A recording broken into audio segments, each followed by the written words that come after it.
सुखो बुद्धान उपादो सुखा सद्धम्म देशना सुखा संघस सामग्गी समगानं तपो सुखो।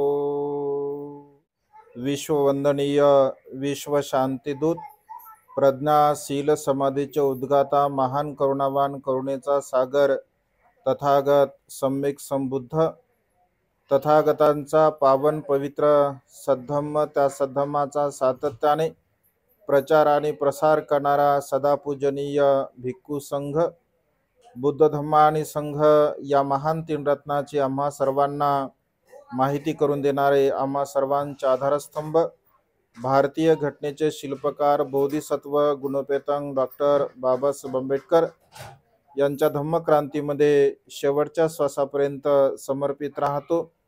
आज या मंगलमय प्रसंगी गर्भसंस्काराच्या निमित्ताने आपण उपस्थित सर्व सदासंपन्न उपासक उपासिका त्याचप्रमाणे ज्यांच्यासाठी हा मंगलमय विधी या ठिकाणी आपण संपन्न करत आहोत अशा ताई अम्रपाली अमोल थोरात ताईंच्या गर्भामध्ये असणारं जे बाळ आहे त्या बाळाला व ताईंना सुद्धा आयुष्यवर्ण सुख आणि बलप्राप्त होण्यासाठी त्यांच्या सर्व प्रकारच्या इच्छा आणि आकांक्षा पूर्णत्वास जाण्यासाठी या बुद्धपूजेचं परिदिष्णेच्या कार्यक्रमाचं आयोजन केलं। या निमित्ताने संपूर्ण उपासक उपासिका त्याचप्रमाणे सातत्याने आपल्या प्युरिटी ऑफ माइंड या यूट्यूब चॅनलच्या द्वारा धम्मदेशना श्रवण करून आपल्या जीवनामध्ये अनंत आणि असीम पुण्य संपादन करणारे सर्वच श्रद्धा संपन्न उपासक उपासिका आपणा सर्वांच्या प्रती अनंत अनंत मंगल कामना मंगल मैत्रीची भावना व्यक्त करतो। तुम्हा सर्वांच्या हितासाठी सुखासाठी आणि कल्याणासाठी तथागतांच्या श्रेष्ठ धम्मदेशनेला प्रारंभ करतो। आपण सर्वांनी शांत चित्ताने एकाग्र चित्ताने तथागतांच्या श्रेष्ठ धम्मदेशनेला श्रवण करावे ग्रहण करावे। आज या मंगलमय प्रसंगी अम्रपालीताईंचा गर्भसंस्कार विधी आपण या ठिकाणी संपन्न करत आहोत। मानवी जीवनामध्ये संस्काराला बघा अत्यंत महत्त्वाचं स्थान आहे। संस्कारामुळे मनुष्य घडत असतो, संस्कारामुळे मनुष्य बनत असतो आणि त्यामुळे भगवंताने जे गर्भसंस्कार म्हणजे सांगितलेले आहे तर भगवंत असे म्हणतात की मातेच्या गर्भामध्ये जेव्हा बाळ असतं अगदी तेव्हापासून म्हणजे अगदी शेवटच्या क्षणापर्यंत म्हणजे मृत्यूच्या शेवटच्या क्षणापर्यंत मनुष्यावरती वेगवेगळ्या प्रकारचे संस्कार आपण करत असतो आणि त्यामुळे पहिला हा संस्कार असतो ज्याला गर्भसंस्कार असं म्हटलं आहे। म्हणजे मातेच्या गर्भामध्ये जेव्हा बाळ असतं अगदी तेव्हापासूनच आपण त्याला संस्कार देऊ शकतो, त्याला आपण घडू शकतो, आपण त्याला बनू शकतो। म्हणजे जशा प्रकारे आपली मानसिक इच्छा असेल, म्हणजे जसं आपल्याला वाटतं की माझं बाळ अशा अशा प्रकारचं घडावं, अशा अशा प्रकारचं बनावं, तर अगदी गर्भापासून आपण त्याच्यावरती संस्कार टाकू शकतो असं भगवंतांनी म्हटलं आहे। बौद्ध साहित्यामध्ये असे अनेक उदाहरण आपल्याला पाहायला मिळतात आणि त्यामुळे भगवंताच्या श्रेष्ठ सद्धमाला अनुसरून जीवन जगत असताना संस्कारित जीवन आपण जगण्याचा म्हणजे प्रयत्न केला पाहिजे। अगदी बाळ जेव्हा मातेच्या गर्भामध्ये गर्भधारण करत होत असतो अगदी 3 महिन्यापासून ते 9 महिन्यापर्यंत म्हणजे सायंटिफिकली जर आपण विचार केला तर 3 महिन्यापासून खऱ्या अर्थाने म्हणजे बाळाची वाढ होत असते। 3 महिन्यापासून ते 9व्या महिन्यापर्यंत बाळाची वाढ होत असते आणि 3 महिन्यापासून ते 9व्या महिन्यापर्यंत आपण त्या बाळावरती चांगल्या प्रकारचे संस्कार म्हणजे टाकू शकतो आणि ते संस्कार मग आपल्यावरती डिपेंड आहे, मग आईवरती डिपेंड आहे, पित्यावरती डिपेंड आहे किंवा घरातील जे काही आपले परिवारातील जे काही लोक असतात, परिवारातील सदस्य असतात तर त्यांच्यावरती त्या सर्व काही गोष्टी अवलंबून आहे आणि त्यामुळे या संस्काराला अत्यंत महत्त्वाचं स्थान आहे। भगवंत असे म्हणतात की मातेच्या गर्भामध्ये असणारं जे बाळ असतं त्या बाळावरती संस्कार टाकणं अत्यंत गरजेचं आहे। म्हणजे संस्कार हे बदलणारे असतात, म्हणजे संस्कार हे परिवर्तनशील असतात, सातत्याने संस्कार बदलत असतात, परंतु चांगल्या संस्काराचा मारा अधिक अधिक अधिक अधिक जेव्हा जेव्हा आपण करत असतो, म्हणजे एखादा चांगला मनुष्य सुद्धा वाईट बनतो, आपण म्हणतो की अरे हा तर खूप चांगला होता परंतु वाईट झाला. एखादा चांगला मनुष्य वाईट बनतो, वाईट मनुष्य सुद्धा चांगला बनत असतो. हे संस्कार परिवर्तनशील असतात, हे संस्कार बदलणारे असतात. कारण निसर्गाचा नियम आहे की सर्व काही परिवर्तनशील आहे, सर्व काही बदलणारा आहे आणि त्यामुळे संस्कार सुद्धा बदलत असतात. अंगुलिमालाचं नाव ऐकलं असेल, अंगुलिमाल माहित आहे तुम्हाला? कोण होता? कोण होता अंगुलिमाल? डाकू. म्हणजे आपल्याला काय माहित आहे की अंगुलिमाल हा डाकू होता, पण तो काय जन्मतच डाकू झाला होता? म्हणजे मातेच्या गर्भातून तो बाहेर आला आणि लगेच त्याने शस्त्र हातामध्ये घेतलं असं झालं का? असं बिलकुल झालेलं नाही आहे. कारण अंगुलिमालाचं नाव काय होतं पहिले अगोदरचं? अहिंसक. अहिंसक म्हणजे काय? कुणाची हिंसा न करणारा. बघा म्हणजे माते पित्याने किती चांगलं नाव ठेवलं की बा अहिंसक, म्हणजे माझ्या बाळाने कुणाचीही हिंसा करू नये असं अहिंसक बघा त्यांचं नाव ठेवलं. पण वास्तवता त्याने किती खून केले? 999 खून केले. म्हणजे ज्याचं नाव अहिंसक होतं, मात्या पित्यांनी इच्छा व्यक्त केली की बा माझ्या बाळाने कुणाची हिंसा करू नये, कुणाची हत्या करू नये, अशा बाळाने बघा 999 खून केले इतिहासामध्ये. 1000वा तो खून करणार होता. भगवंत भगवंत असतात, महाकारुणिक असतात आणि भगवंत जाणतात की अरे आता हे अकुशल कर्म करत आहे, आता हे महापाप करणार आहे. कारण 1000 खून त्याच्या गुरुने त्याला बघा शिक्षा दिली होती. त्याच्या गुरुने त्याला शिक्षा दिली होती, 1000 लोकांच्या बोटांची माळ तू माझ्यासाठी घेऊन ये. 999 खून झाले होते. त्या श्रावस्तीच्या त्या परिसरामध्ये, जालिय जंगलामध्ये कोणताही मनुष्य जात नव्हता, कारण त्याची दहशत होती. राजा प्रश्न सुद्धा जात नव्हता. सैन्य अनेक सैन्य त्यांनी पाठवलं, परंतु त्या सर्व सैन्याला तो मारत होता. मग शेवटी तो विचार करतो की आता मला एक व्यक्ती कोण मिळू शकतो, एक तर मला व्यक्ती भेटला पाहिजे, त्याची एक अंगुठी मला मिळाली पाहिजे. मग अशा प्रसंगी मला माझ्या जवळ कोण येऊ शकते? तर तो विचार करतो की या प्रसंगी फक्त एकमेव व्यक्ती माझ्या समोर येऊ शकतो, ती म्हणजे माझी माता आहे, ती म्हणजे माझे पिता आहे. कारण आई वडिलांना बघा कितीही वाईट मुलगा असेल तर आई वडील म्हणतात का की माझं मूळ वाईट आहे म्हणून? भांडणं करून जर समजा आपलं लेकरू आलं, ऐका दोन मुलं समजा भांडणं करून आले आणि आपल्या घरी जर कोणी भांडायला आलं तर कोण म्हणते माझ्या मुलाला भांडण केले असं म्हणतो का आपण? नाही. आपण म्हणतो माझा मुलगा लय चांगला आहे, तो बिलकुल भांडण करत नाही. भला आपल्याला माहित असतं की हाच लय भांडखुद्र आहे की ना, हाच भांडणं करतो, हाच मारामाऱ्या करतो, हे आपल्याला माहित असते, तरी सुद्धा आपण काय म्हणतो?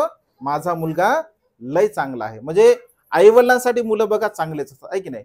तर मग त्याला सुद्धा असं वाटतं की या प्रसंगी फक्त माझी माता माझ्या समोर येऊ शकते. आणि मग तो मातेला मारण्यासाठी बघा मनामध्ये विचार आणतो. बघा आईला मारण्यासाठी, आई वडिलांची हत्या करणे हे महापाप आहे असं भगवंताने म्हटलं आहे. म्हणजे आई वडिलांना त्रास देणे, आई वडिलांना मारणे, आई वडिलांना जखम करणे हे मनुष्याच्या जीवनामधील सर्वात अकुशल कर्म असतं, सर्वात वाईट कर्म असते, सर्वात पाप कर्म असते. म्हणजे या कर्मातून कधी सुटका होऊ शकत नाही. अनेक कर्मातून मनुष्याला सुटका होऊ शकते, परंतु मात्या पित्यांची हत्या केल्यामुळे, मात्या पित्यांना मारल्यामुळे, मात्या पित्यांना इजा केल्यामुळे, त्यांना दुःख दिल्यामुळे मनुष्य या दुःखातून कधीही नष्ट होऊ शकत नाही. ते दुःख कधी मुक्त तो होऊ शकत नाही. आणि मग तो विचार करतो की मी जर आईला मारताय, भगवंत मग विचार कर अरे हा तर आता महापाप करत आहे, अकुशल कर्म करत आहे, वाईट कर्म करत आहे. तर अंगुलीमालातील साधुत्व आणखी काही संपलेलं नाही आहे. म्हणजे त्याच्यामध्ये आणखी चांगले गुण आहे, तो आणखी सदाचारी बनू शकतो. आणि त्यामुळे बघा भगवंत त्याच्या दिशेने जात असतात.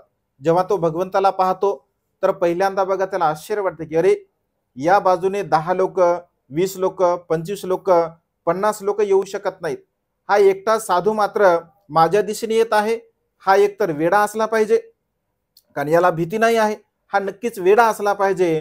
आणि तो भगवंताकडे पाहतो, तो म्हणतो येऊ दे, मला काय करायचं, कोणी असू द्या, माझं मात्र काम आता होणार आहे.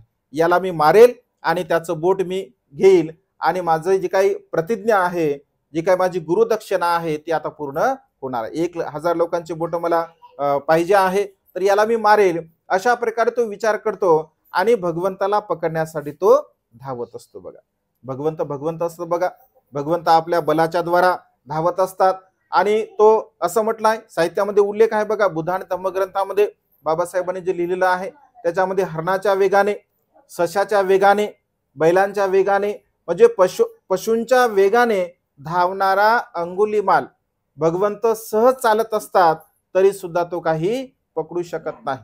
मग तो विचार करतो की अरे थांब, ए श्रमणा थांब, तू थांब असं म्हटल्याबरोबर भगवंत असे म्हणतात की अहिंसक मी तर थांबलोच आहे, तू मात्र धावत आहे. एका क्षणामध्ये त्याची स्मृती जागरूक होते बघा. कारण अहिंसक नाव तो विसरला असतो. लोक त्याला काय म्हणत होते, डाकू अंगुलीमाल अशा प्रकारचं बोलत असत. आणि तो अहिंसक थांब असं जेव्हा भगवंत त्याला म्हणतात तर तो भगवंताच्या जवळ येतो आणि भगवंताला म्हणतो की माझं नाव तुम्हाला कसं माहित आहे. भगवंत असे म्हणतो की अंगुलीमाल तुझ्यातलं साधू तो अधून तू मेले नाही आहे.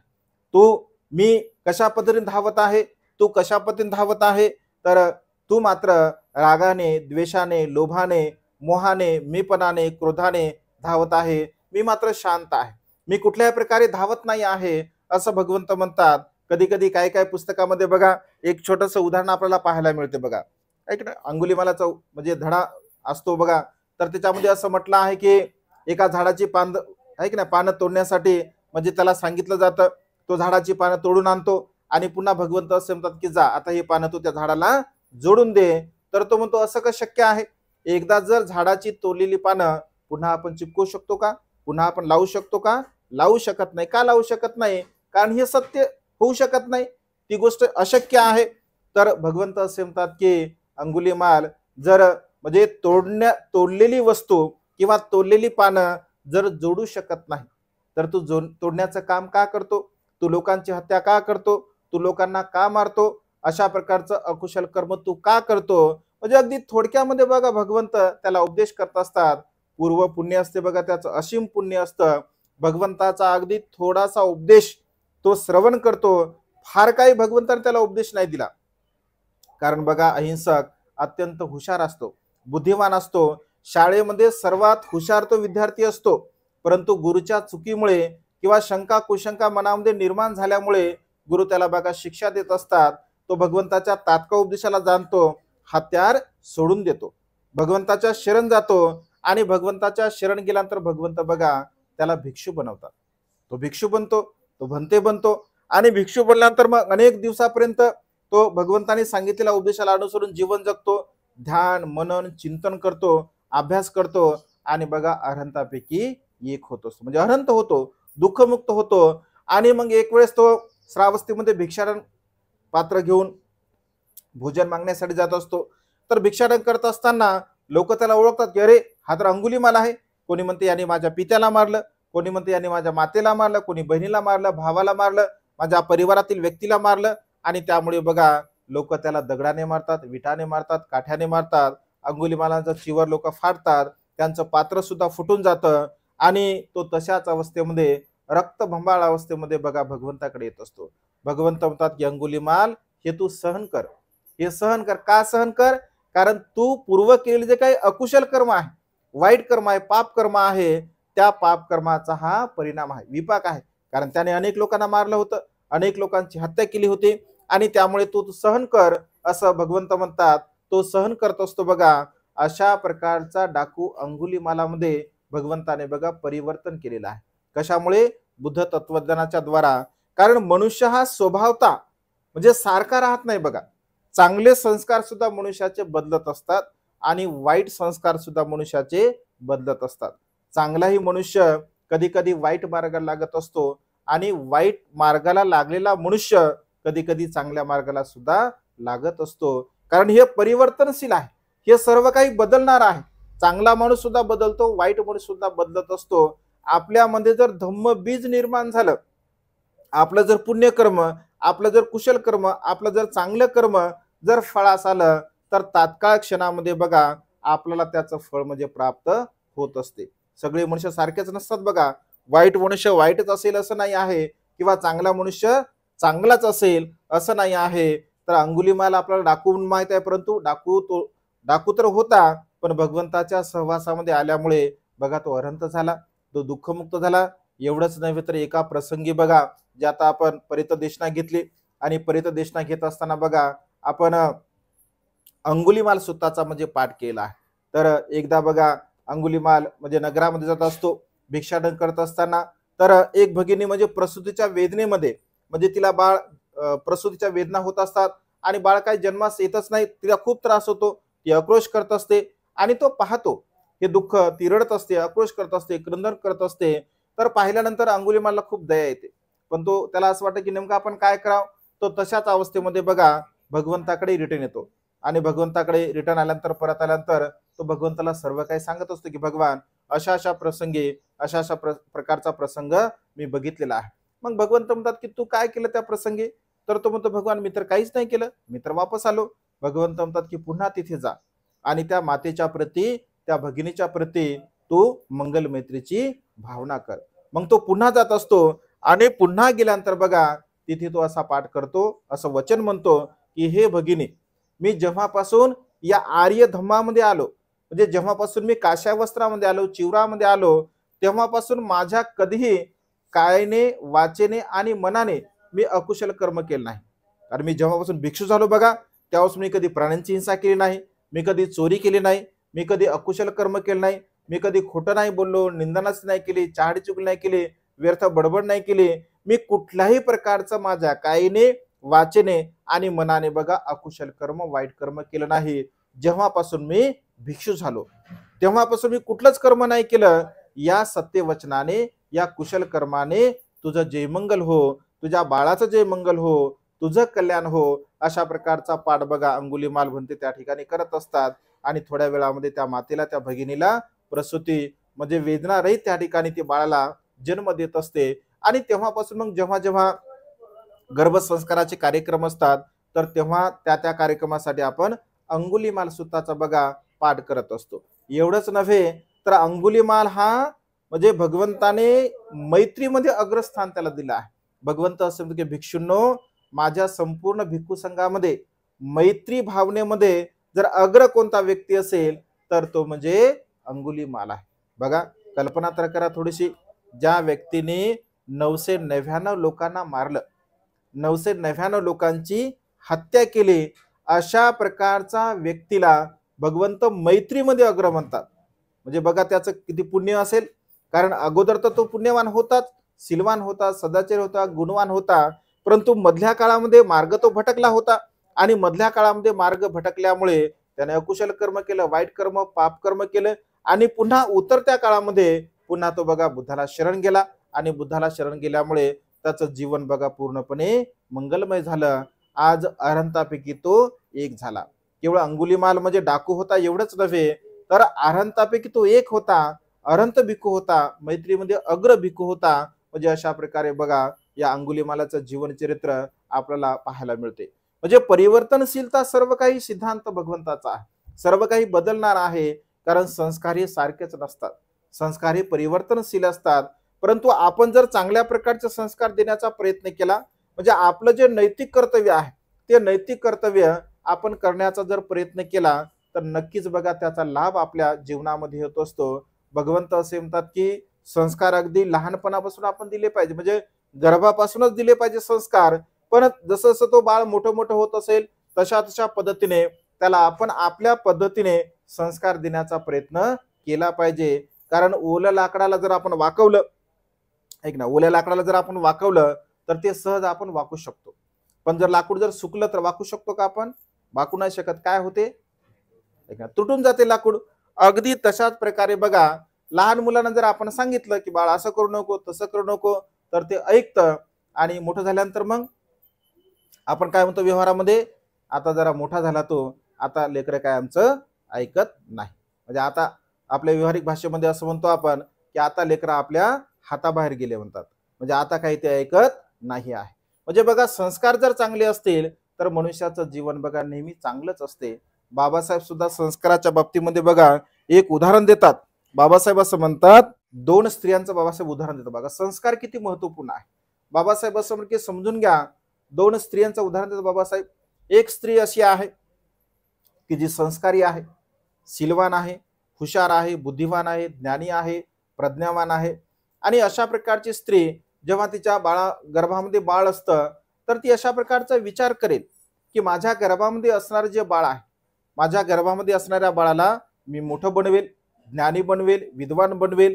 आणि एखाद्या ठिकाणी जर कुठे हायकोर्टामध्ये जर एखाद्या जजची जागा जर शिल्लक असेल, एखाद्या मोठ्या म्हणजे चांगल्या प्रकारच्या हुद्द्यावरची जागा एखादी शिल्लक असेल, तर अशा प्रकारच्या उच्च दर्जाच्या जागेवरती मी माझ्या गर्भामध्ये असणाऱ्या बाळाला तिथे नेऊन पोहोचवेल, त्याला ते संस्कार देईल, त्याला तसं घडवेल, त्याला तसं बनवेल. अशा प्रकारे बघा एक स्त्री विचार करते. जी स्त्री शीलवान आहे, गुणवान आहे, सदाचारी आहे, प्रज्ञावान आहे, बुद्धिवान आहे, तर ती अशा प्रकारची एक स्त्री करते, कारण ती संस्कारित आहे. दुसऱ्या बाजूने दुसरी एखादी स्त्री विचार करते जी की अडाणी आहे, अज्ञानी आहे, अशिक्षित आहे, कुठल्याही प्रकारचं ज्ञान नाही आहे, आणि अशा प्रकारच्या स्त्रीच्या गर्भामध्ये असणारं बाळ आहे. तर ती स्त्री असा विचार करेल की माझ्या गर्भामध्ये जे बाळ आहे, तर माझ्या गर्भामध्ये असणारं बाळ जेव्हा मोठं होईल, तर त्याला मी जे काही काम करते, जर समजून घ्या, मग ती झाडूचं काम करत असेल किंवा भांड्यांचं काम करत असेल, तर ती असं म्हणेल की माझ्या मुलाला सुद्धा माझ्या जागेवरती मी कामाला लावेल. असा विचार करतो की नाही मनुष्य? कारण जसे मनुष्याचे संस्कार असतात, म्हणजे जशा प्रकारचा आपण विचार केला तशा प्रकारे बघा आपण घडत असतो. आपण जर हाय विचार केला असेल, म्हणजे उच्च विचार केला असेल, तर उच्च दर्जाचा आपण आपलं जीवन बनवू शकतो. आपण जर लो क्वालिटीचा म्हणजे हलक्या दर्जाचा जर विचार केला असेल, तर तशाच प्रकारे बघा मनुष्य बनू शकतो. आणि त्यामुळे बाबासाहेब असं म्हणतात की आपली म्हणजे विचारसरणी अत्यंत उच्च असली पाहिजे. हाय लिव्हिंग अँड हाय थिंकिंग असं बाबासाहेबांनी म्हटलं. म्हणजे तुमचं राहणीमान सुद्धा खूप उच्च दर्जाचं असावं, खूप चांगल्या प्रकारचं असावं. कारण राहणीमान म्हणजे आपलं बाह्य स्टेटस अत्यंत महत्वपूर्ण आहे, आणि आंतरिक म्हणजे वैचारिक जी काही क्षमता आपली आहे, हाय थिंकिंग सुद्धा बाबासाहेब असं म्हणतात, म्हणजे आपली विचार करण्याची क्षमता सुद्धा म्हणजे खूप चांगल्या प्रकारची असली पाहिजे. आपण उच्च दर्जाचे विचार केले पाहिजे, चांगल्या प्रकारचे विचार केले पाहिजे. जर उच्च दर्जाचे जर आपण विचार केले, चांगल्या प्रकारचे जर विचार केले, जसं विचार असेल तसं मनुष्य घडतो. कारण मनुष्य जशा प्रकारचा विचार करतो तशा प्रकारे मनुष्य कृती करत असतो. जशा प्रकारचे मनुष्य कृती करतो तशा प्रकारचं कर्म त्याच्याकडून घडत असते, आणि जशा प्रकारचं कर्म असेल तशा प्रकारे त्या मनुष्याला फळ मिळत असते. आणि त्यामुळे आपण नेहमी चांगल्या प्रकारचा उच्च दर्जाचा विचार केला पाहिजे असं भगवंतांनी म्हटलं आहे.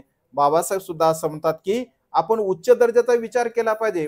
संस्काराच्या बाबतीमध्ये सुद्धा आपण अशाच प्रकारचा विचार केला पाहिजे की मी माझ्या मुलांना खूप चांगल्या प्रकारचं घडवेल, मी माझ्या मुलांना खूप चांगल्या प्रकारचं बनवेल. दोन संस्कार आपण आपल्या मुलांना दिले पाहिजे बघा नेहमी. एक संस्कार आपण धम्माचा संस्कार दिला पाहिजे, म्हणजे धम्माचं जे बाळकडू आहे अगदी लहानपणापासून आपण आपल्या मुलांना दिलं पाहिजे.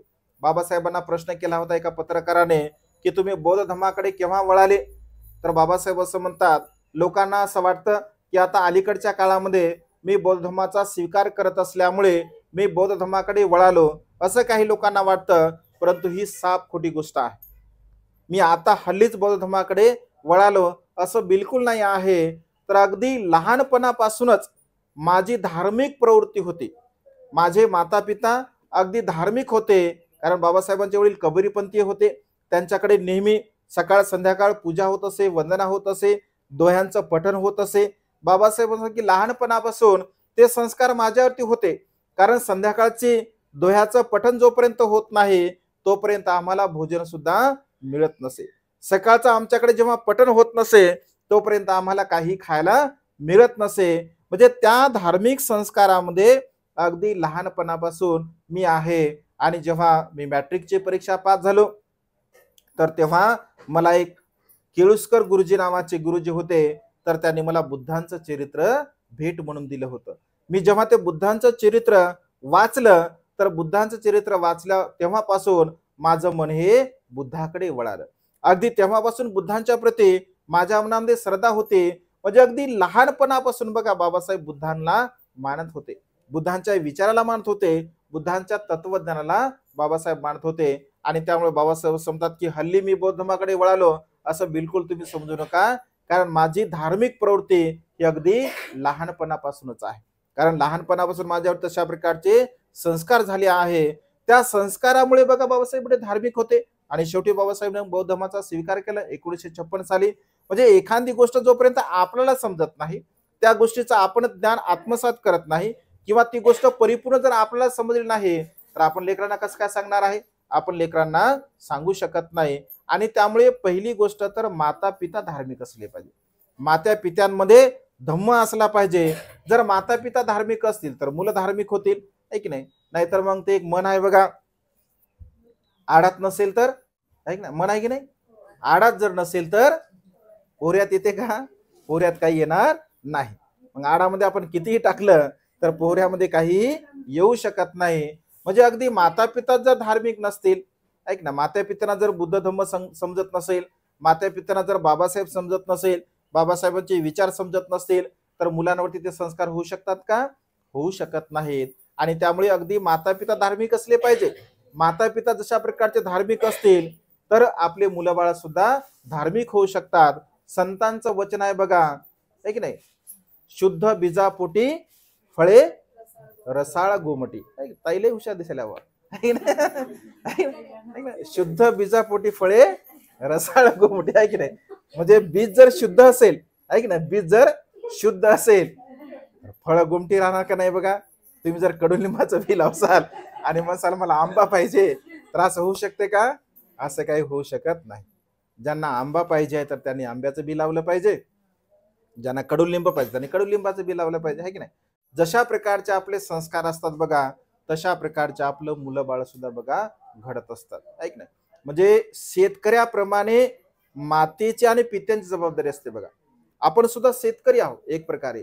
म्हणजे ज्याप्रमाणे एखादा कुशल शेतकरी, ऐक ना, जसं आता पावसाचे दिवस आहे बघा, हुशार शेतकरी, कुशल शेतकरी, कारण जमिनीचे प्रकार असतात, ऐक नाही, काही काही जमीन काळीशार असते, भुसभुशीत असते, काही जमीन मुरमाड असते, ऐक नाही, काही जमिनीमध्ये दगडधोंडे असतात. मग अशा दोन्ही तिन्ही प्रकारच्या जमिनीमध्ये पाऊस आल्यानंतर शेतकरी कोणत्या जमिनीत पेरतो? अगोदर काळ्या जमिनीमध्ये. काळी भुसभुशीत जमीन आहे का पेरतो? कारण त्याला माहित आहे पहिल्यांदा जर या जमिनीमध्ये आपण पेरलं तर आपल्याला जसं पाहिजे तसं पीक येऊ शकते. नंतर बाकीचं आपण पेरू बाकीच्या जमिनीमध्ये, कारण तो हुशार आहे, तो बुद्धिमान आहे, तो कुशल आहे. अगदी तशा प्रकारे मात्या पित्याने ठरवलं पाहिजे की आपल्या गर्भामध्ये जे काही बाळ आहे किंवा आपल्या परिवारामध्ये जे काही बाळ आहे, तर त्या बाळाला आपण अगदी आतापासून तशा प्रकारचे संस्कार दिले पाहिजे. आपण अगदी तशा प्रकारचे संस्कार जर त्यांना दिले तर त्याचा लाभ आपल्या जीवनामध्ये होत असतो. अगदी लहानपणापासून बघा, बोधी राजकुमारांचं उदाहरण बघा, आपल्या प्युरिटी ऑफ माइंड चॅनलवरती अनेक असे प्रवचन आहे गर्भसंस्कारामध्ये. त्यामध्ये सुद्धा आता थोरात परिवार नेहमीच प्रवचन ऐकतो युट्यूबवरती भंतेंच्या भिक्खू संघाचे, आणि त्यामुळे आपल्या घरामध्ये एक धार्मिक वातावरण आहे. आपण सुद्धा हे वातावरण निर्माण केलं पाहिजे बघा. आता म्हणजे अगदी सोशल मीडियाच्या द्वारा अगदी जवळ आपल्या सर्व काही गोष्टी आहेत बघा. मोबाईलमध्ये सर्व जग आहे. मोबाईलमध्ये व्हॉट्सअप असेल, फेसबुक असेल, ट्विटर असेल, इंस्टाग्राम असेल, जे काही असेल, तर म्हणजे त्यावरती सर्व जग आपल्याला पाहायला मिळत असते. आता घडीला जर आपण नुसतं स्क्रीनवरती सुद्धा आपल्याला बघा प्रवचन पाहायला मिळतात, कारण अनेक भिक्खूंचे चॅनल्स आहेत. आणि त्यामुळे घर बसल्या आपल्याला धम्मदेशना सुद्धा ऐकायला म्हणजे मिळते. आणि त्यामुळे हे संस्काराचं जे बीजारोपण आहे तर लहानपणापासून आपल्यावरती झालं पाहिजे. एक वेळचा प्रसंग बघा, ग्रस्त लोकांच्या जीवनामध्ये बघा संतती प्राप्त होणे हे ग्रस्तांच्या जीवनामध्ये बघा सर्वात मोठं सुख आहे. भगवंत असे म्हणतात की ग्रस्त लोकांच्या जीवनामध्ये म्हणजे पारिवारिक लोकांच्या जीवनामध्ये संतती प्राप्त होणे हे अत्यंत म्हणजे एक सुखाचा क्षण असतो. मग ती संतती काही असो, मुलगा असो किंवा मुलगी असो. तुम्हाला काय पाहिजे? मुलगी पाहिजे का? त्यांना मुलगा होणार आहे. म्हणजे संतती आहे की ना, मुलगा असो किंवा मुलगी असो. आता तसं काही म्हणजे हे नाही आहे, कारण आता मुलापेक्षा मुलीला भारी आहे. म्हणजे आता तुम्ही जर बघितलं 10वीला बघा, 12वीला बघा, UPSC MPSC ला बघा, ऐक ना, कुठल्याही क्षेत्रामध्ये तुम्ही जा, आता मुली मात्र अव्वल आहेत. आणि त्यामुळे आता कुठलीही मुलगा असो किंवा मुलगी असो, आपण त्याचा स्वीकार केला पाहिजे. कारण भगवंत असे म्हणतात की मुलापेक्षा मुली ही कधीही चांगली असते. का चांगली असते? जे 4 भूमिका ती खूप चांगल्या प्रकारच्या निभावते. 2 घराचा ती उद्धार करते. ज्या घरामध्ये मुलगी जन्मास येते त्या माता पित्याचा ती जर शीलवान असेल, गुणवान असेल, सदाचारी असेल, नीतिवान असेल, तर त्या घराचा ती उद्धार करते. ज्या घरी सून म्हणून जाते तिथे शीलवान आहे, गुणवान आहे, सदाचारी आहे, तर त्याही घराचा ती उद्धार करत असते. ती एक चांगली माता बनू शकते, ती चांगली पत्नी बनू शकते, ती चांगली बहीण बनू शकते, आणि ती चांगल्या प्रकारची मैत्रीण बनू शकते. म्हणजे 4ही प्रकारच्या भूमिका एक शीलवान स्त्री, गुणवान स्त्री, चांगल्या प्रकारची स्त्री निभावू शकते. आणि त्यामुळे भगवंत असे म्हणतात की आपल्या जीवनामध्ये संतती प्राप्त होणं हे सर्वात मोठा सुखाचा क्षण आहे बघा.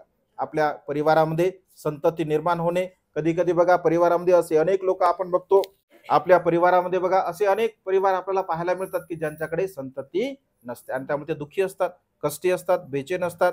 कारण ग्रस्त लोकांच्या जीवनामध्ये बघा हे फार मोठं सुख आहे. एक भगवंताच्या काळातील प्रसंग बघा, एक बोधिराज कुमाराचं उदाहरण आपण नेहमी पाहतो बघा बौद्ध साहित्यामध्ये. तर एक बोधिराज कुमार नावाचा अत्यंत सिलवान गुणवान असा एक राजकुमार असतो आणि त्याला काही संतती होत नाही. आणि संतती होत नसल्यामुळे तो असा विचार करतो, एक कोकणात नावाचा एक प्रसाद तो निर्माण करतो स्वतःसाठी. अत्यंत महाल एक निर्माण करतो आणि तो महाल निर्माण केल्यानंतर त्याला असं वाटतं की पहिले आपण भगवंताला बोलवावं, भिक्खू संघाला बोलवावं आणि भगवंताला बोलवून भिक्खू संघाला बोलून आपण भोजनदान द्यावं, दान पुण्य करावं आणि नंतर आपण त्या महालामध्ये राहण्यासाठी जावं, असं त्याला वाटतं. तर सुंदर असा तो महाल निर्माण करतो, भगवंताकडे जातो, भगवंताला उद्याच्या भोजनाचं निमंत्रण देतो. भगवंत निमंत्रण स्वीकारतात आणि दुसऱ्या दिवशी भोजन तयार झाले की पुन्हा तो जातो, भगवंताला म्हणतो की भगवान भोजन तयार आहे. भगवंत भिक्खू संघासह येत असतात. तर राजाच्या महालापासून ते गेट पर्यंत 1,00,000 मोलाचा गालिचा तो टाकत असतो. जसं आज बघा म्हणजे रस्त्यापासून येईपर्यंत की नाही फुलं टाकत आणल्या गेले, इथे सुद्धा फुलांचं आच्छादन निर्माण केलं. म्हणजे ही जी परंपरा आहे, ही परंपरा भगवंताच्या काळापासून आहे बघा. म्हणजे भगवंताच्या काळामध्ये सुद्धा भगवंताचं भिक्खू संघाचं स्वागत अशा प्रकारचे उपासक करत असत. आजही बाबासाहेबांच्या पुण्याईमुळे सर्व काही गोष्टी आपल्याला प्राप्त झाल्या, त्यामुळे आजही आपण त्या गोष्टी करू शकतो. ती संस्कृती आपण पुढे पुढे नेत असतो. तर तो एक सुंदर असा गालिचा म्हणजे गेट पासून ते महालापर्यंत 1,00,000 मोलाचा गालिचा तो टाकत असतो आणि भगवंत येतात. भगवंत आल्याबरोबर त्या गेटवरती थांबतात. तो म्हणतो भगवान चला आपण समोर. भगवंत काहीच बोलत नाही. तो दुसऱ्यांदा म्हणतो भगवान चला समोर. भगवंत काहीच बोलत नाही. तो तिसऱ्यांदा म्हणतो भगवान चला समोर. भगवंत मात्र शांत राहतात आणि आनंद भंतेकडे एक दृष्टिक्षेप म्हणजे एक नजर भगवंत टाकतात. आनंद भंते हुशार असतात, बुद्धिवान असतात. एका क्षणामध्ये ते ओळखतात की भगवंत या गालिच्यावरती काही चालणार नाही आहे. तर आनंद म्हणतात की बोधिराज कुमार हा जो गालिचा आहे तुम्ही त्याला काढून टाका, भगवंताची त्यावरती चालण्याची इच्छा नाही आहे. मग तो काढून घेतो आणि भगवंत जातात. गेल्यानंतर स्वतःच्या हस्ते अत्यंत स्वादिष्ट भोजन बनवलेलं असतं, तो भगवंताला वाढतो, भिक्खू संघाला वाढतो आणि अत्यंत पोटभर भगवंताने भिक्खू संघाने भोजन केल्यानंतर एक छोटासा आसन तो भगवंताच्या समोर घेतो आणि बसतो. भगवंताला म्हणतो की भगवान बुद्ध धम्म संघाच्या प्रती माझ्या मनामध्ये अनंत आणि असीम श्रद्धा आहे. भगवान भगवान जेव्हा मी माझ्या मातेच्या गर्भामध्ये होतो तर तेव्हा माझ्या मातेने माझ्या दासीला सांगितलं भगवान तू जा भगवंताकडे आणि बोधिराज कुमारच्या मातेच्या गर्भामध्ये जे बाळ आहे, बोधिराज कुमारची माता सुद्धा बुद्ध धम्म संघाला शरण जाते आणि गर्भामध्ये असणारं जे बाळ आहे ते बाळ सुद्धा बुद्ध धम्म संघाला शरण जात आहे. भगवान मातेच्या गर्भामध्ये असताना मी 3 रत्नाचं शरण ग्रहण केलं होतं. भगवान जेव्हा माझा जन्म झाला, जन्म झाल्याबरोबर माझी माता दासीला म्हणाले की तुझा भगवंताकडे, भगवंताला माझ्या वतीने वंदन कर आणि जन्मास आलेलं जे बाळ आहे हे बाळ सुद्धा बुद्ध धम्म संघाला वंदन करते. भगवान माझा जन्म झाल्यानंतर मी दुसऱ्यांदा आपणास वंदन केलं, 3 रत्नाला मी शरण गेलो आणि भगवान आज प्रत्यक्ष रूपाने मी या देहाने या शरीराने बुद्ध धम्म संघाला शरण जातो. भगवान माझी विनंती आहे, भगवान मी जो गालिचा टाकला होता त्या गालिच्यावरती आपण का नाही चालले. तो नम्रपणे विचारतो भगवंताला, भगवान मी जो गालिचा टाकला होता त्या गालिच्यावरती तुम्ही का नाही चालले. तर भगवंत स्मित हास्य करतात आणि स्मित हास्य करून भगवंत म्हणतात की तो गालिचा तू का टाकला होता, म्हणजे काय उद्देश होता गालिचा टाकण्याचा तुझा. तर तो म्हणतो की भगवान मला संतती नाही आहे, म्हणजे मला मुलं बाळ नाही आहेत, विपुल धनसंपदा माझ्याकडे आहे, विपुल संपत्ती माझ्याकडे आहे, विपुल नोकर चाकर माझ्याकडे आहे, अपतेष्ट आहे, सर्व काही माझ्याकडे आहे, परंतु भगवान मला संतती नाही आहे. जर भगवंत त्या गालिच्यावरती चालतील तर माझं पुण्य होईल, माझं कुशल कर्म होईल आणि या पुण्य बलाने माझ्या घरी सुद्धा संतती प्राप्त होईल. भगवान या दृष्टिकोनातून मी तो गालिचा टाकला होता. तर भगवंत असे म्हणतात म्हणूनच मी त्या गालिच्यावरती चाललो नाही. असं म्हटल्याबरोबर तो म्हणतो भगवान मला संतती होणार नाही. तर तो म्हणतो की नाही तुला काही संतती होणार नाही. मग असं म्हटल्याबरोबर साहजिकच आहे त्याच्या मनामध्ये शंका पुन्हा निर्माण झाली. तर तो म्हणतो भगवान का मला संतती होणार नाही, म्हणजे काय कारण असेल. तर भगवंत असं म्हण की राजन वर्तमान काळातलं कर्म तर तुझं खूप चांगलं आहे, तू बुद्ध धम्म संघाला शरण गेला आहे, खूप चांगले कर्म करतो, परंतु तुझे पूर्वकर्म असे काय आहे की ज्या पूर्वकर्माच्या बलामुळे तुला या जन्मामध्ये संतती होऊ शकत नाही. असं म्हटल्याबरोबर तो म्हणतो की भगवान नेमकं काय कर्म आहे असं माझं. तर मग भगवंत बघा त्याचं पूर्वकर्म सांगताना सांगतात, एक वेळचा प्रसंग भगवंत सांगतात. तू आणि तुझी पत्नी एका समुद्रामध्ये प्रवास करत होते एका बोटीमध्ये, आणि प्रवास करत असताना अचानकपणे समुद्रामध्ये वादळ निर्माण झालं, ती बोट उलटी झाली आणि त्या बोटीतील सर्व काही प्रवासी मृत्यूला प्राप्त झाले. तुम्हा दोघांना मात्र एका लाकडाचा आधार मिळाला आणि त्या लाकडाच्या आधाराने तुम्ही एका बेटावरती गेले. बेटावरती गेल्यानंतर तिथे वस्ती नाही, काय असंख्य जिकडे तिकडे पाणीच पाणी आहे आणि तुम्ही कोणीही तुम्हाला जवळ पाहत नाही आहे. तर मग जगण्यासाठी काहीतरी खावं लागतं जगण्यासाठी. तर तुम्ही जगण्यासाठी मात्र तिथे जे काही पक्षी होते, प्राणी होते, तर त्या प्राण्यांची तुम्ही सुरुवातीला अंडी खाल्ली. अंडी खात असताना तुम्ही कुठल्याही प्रकारे असा मनामध्ये विचार नाही आणला की या प्राण्यांची आपण अंडी खात आहोत. त्याच्यानंतर अंडी संपली तर तुम्ही छोटे छोटे पक्षी सुद्धा खाल्ले, त्यांची पिलं सुद्धा खाल्ले. पिलं खाताना सुद्धा तुम्ही असा कधी विचार नाही केला की आपण त्या प्राण्यांची हत्या करत आहोत. प्राणी पिले संपल्यानंतर तुम्ही त्या पक्ष्यांना मारलं, त्या पक्ष्यांना खाल्लं. त्या पक्ष्यांना खाताना सुद्धा तुमच्या दोघांपैकी एकाच्या मनामध्ये सुद्धा एक क्षणभर जरी असा विचार आला असता की अरे आम्ही उगेच या पक्ष्यांना मारत आहोत, तर तुम्हाला संतती झाली असते. परंतु तुम्ही तर मात्र एकदम मोजेमध्ये आनंदामध्ये त्या पक्ष्यांना मारून खाल्लं. एवढ्या मोठ्या प्राण्यांची तुम्ही हत्या केली, एवढ्या प्राण्याला तुम्ही मारलं, तुम्हाला मूलबाळ कसं होऊ शकेल? तुम्हाला मूलबाळ होऊ शकणार नाही. कारण आपण प्राण्यांची हत्या केल्यामुळे भगवंताने उगसील सांगलं का, पानाती पाता वीरमणी सिक्कापदं समादयामी. जो मनुष्य प्राण्यांची हत्या करत असतो, प्राण्याला मारतो, प्राण्याला इजा करत असतो, तर त्या मनुष्याला 4 गोष्टींची हानी होत असते. त्या मनुष्याला आयुष्याची हानी होते, त्या मनुष्याला वर्ण त्याचा राहत नाही, त्याला सुख लाभत नाही आणि त्याला बल प्राप्त होत नाही. म्हणजे जो मनुष्य प्राण्यांची हिंसा करतो, आयुष्य, वर्ण, सुख आणि बल या 4 गोष्टी त्या मनुष्याला प्राप्त होत नाहीत. व्यवहारामध्ये आपण बघत नाही का, बघा कधी कधी बघा मातेच्या गर्भामध्ये बाळ मृत्यूला प्राप्त होतं, होते की नाही? कधी कधी मातेच्या गर्भाच्या बाहेर आल्यानंतर सुद्धा बाळ मृत्यूला प्राप्त होतात. कधी 1 वर्षाचं, 2 वर्षाचं, 3 वर्षाचं, 5 वर्षाचं, 10 वर्षाचं, 20 वर्षाचे बाळ मृत्यूला प्राप्त होत असतात. तर भगवंत असे म्हणतात की जसे काही कर्म आहे, जसे आपले कर्म असतात तशा प्रकारचं फळ आपल्याला प्राप्त होत असते. कधी कधी असं आपण म्हणत असतो त्या गर्भातल्या बाळ, गर्भामध्ये असणारा बाळ, त्यानं काय कर्म केलं वाईट, असं म्हणतो आपण. तो कसं काय मृत्यूला प्राप्त झाला, त्याने काय कर्म केले? जन्मास आलेलं बाळ आहे, त्याला काहीच तर समजलं नाही, मग तो कसा काय मृत्यूला प्राप्त झाला? त्याने काय असे कर्म केले? तर कर्म केवळ वर्तमान काळातच नसतात, तर कर्म हे पूर्व कर्म सुद्धा आपले असतात. पूर्व जन्मातले कर्म सुद्धा आपले असतात आणि वर्तमान काळातले कर्म सुद्धा असतात. आणि त्यामुळे तर आपण समजत असतो, इमेना पुय्य कमेन मामे बाल समागम सत्तंग समागम होतो याव निब्बान पतिया. म्हणजे जे जे काय आपण पुण्य कर्म करतो, कुशल कर्म करतो, चांगले कर्म करतो, या कर्माच्या रूपाने माझ्या जीवनामध्ये कधीही अकुशल कर्म करण्यासाठी मला प्रेरणा मिळू नये किंवा मूर्खांच्या सहवासामध्ये माझं जीवन कधीही जाऊ नये. जोपर्यंत मला निब्बान अवस्था, निर्वाण अवस्था, दुःख मुक्तीची अवस्था मला प्राप्त होणार नाही, तोपर्यंत मला हे कर्म सहाय्यक ठरवू, अशा प्रकारची भावना बघा आपण निर्माण करत असतो. आणि त्यामुळे संसारिक लोकांच्या जीवनामध्ये संतती प्राप्त होणं हे अत्यंत सुखाचा क्षण असतो.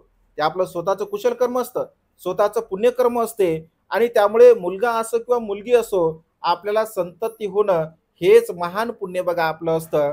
आणि त्यामुळे बाळाचं आपण खूप चांगल्या प्रकारे स्वागत केलं पाहिजे, त्याला आपण चांगल्या प्रकारे संस्कार दिले पाहिजे आणि त्याला खूप चांगल्या प्रकारचा आपण घडवण्याचा प्रयत्न केला पाहिजे. धम्माचा संस्कार त्याला दिला पाहिजे आणि वर्तमान काळामध्ये खूप चांगल्या प्रकारे शिक्षणाचा संस्कार सुद्धा आपण त्यांना दिलं पाहिजे. उच्च दर्जाचं शिक्षण आपण त्यांना देण्याचा प्रयत्न केला पाहिजे. कारण आपली जी काय सर्व प्रगती आहे, तर केवळ आपण चांगल्या प्रकारचं शिक्षण घेतल्यामुळे, चांगल्या प्रकारे शिकल्यामुळे, आपली बौद्धिकता वाढल्यामुळे, आपलं ज्ञान वाढल्यामुळे वेगवेगळ्या प्रकारच्या कार्यक्षेत्रामध्ये बघा आपण आपलं कार्य करत असतो. आणि त्यामुळे धम्माचा संस्कार आणि शिक्षणाचा संस्कार, ज्ञानासोबत सोबत शील असलं पाहिजे. ऐक ना, शील जर नसेल, सदाचार जर नसेल, पोकळ ज्ञान जर काही कामाचं नाही आहे बघा. आणि त्यामुळे मनुष्याच्या जीवनामध्ये पांडित्यासोबत सोबत शील सुद्धा असलं पाहिजे. नाहीतर कधी कधी लोक व्यवहारामध्ये म्हणतात बघा, नुसतं पोकळ गप्पाच करतो म्हणतात, आहे की नाही, आचरणाचा पत्ता नाही, आहे की नाही, म्हणजे दुसऱ्याला सांगतो म्हणते. आहे का, नळी फुंकले सोनारे इकडून तिकडे गेले वारे, याचं स्वतःच आहे म्हणते, याला काही समजत नाही, फक्त सांगत राहते म्हणते दुसऱ्याला, आहे की नाही. म्हणजे पोकळ ज्ञान काही कामाचं नाही, तर ज्ञानासोबत सोबत शील असलं पाहिजे, सदाचार असला पाहिजे, नीतिमत्ता असली पाहिजे. तर आपण बघा धम्माचं आचरण केलं पाहिजे.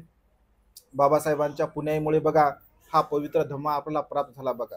महत प्रयासाने बाबासाहेबांनी हा धम्म आपल्याला दिला आणि त्या धम्माचं अनुसरण करणे, धम्माचं आचरण करणे आपली नैतिक जबाबदारी आहे बघा. आणि त्यामुळे सातत्याने आपण बुद्ध धम्म संघाचं अनुसरण करावं. आता पुढच्या 10 तारखेपासून वर्षावास संपन्न होत आहे, म्हणजे सुरुवात होत आहे, ऐक ना. आषाढ पौर्णिमा ते अश्विन पौर्णिमा 3 महिन्यापर्यंत, कितवा महिना आता, 7वा महिना, म्हणजे आणखी 2 महिन्यापर्यंत 4 उपवास कंपल्सरी करायचे, ठीक आहे.